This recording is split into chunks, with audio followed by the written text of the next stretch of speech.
Maria froze, her breath caught in her throat.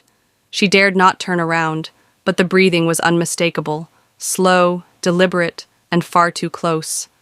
Her trembling hands reached out, desperate to find a wall, a railing, anything to anchor her in the suffocating darkness. The floor beneath her feet felt uneven, as though it shifted with her weight. "Who's there?" she whispered, her voice barely audible over the pounding of her heart. Silence answered her, thick and oppressive, but the breathing remained steady.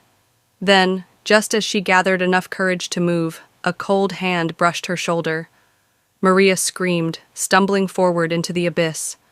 Her hands flailed, catching only air, until she collided with something solid. The whisper returned, louder now, echoing in her ears.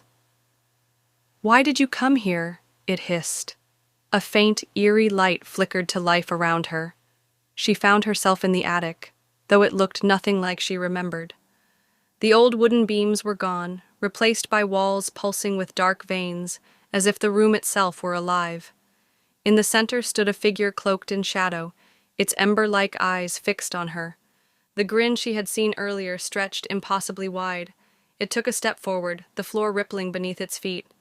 "You've opened the door," it said, its voice a chorus of whispers. "And now you can never leave." Maria backed away, her hands searching for the door, but it was gone, replaced by a seamless wall. The room seemed to close in on her, the shadows growing thicker and more suffocating. Desperate, she shouted, "What do you want from me?" The figure tilted its head, as if amused. "You, your fear, your soul." The light dimmed, and the whispers grew deafening, surrounding her in an inescapable void. Maria's screams were swallowed by the darkness as the attic reclaimed its newest prisoner. When the sun rose the next morning, the old manor stood silent and still, as if nothing had happened. But deep within its walls, the whispers waited, hungry for the next curious soul.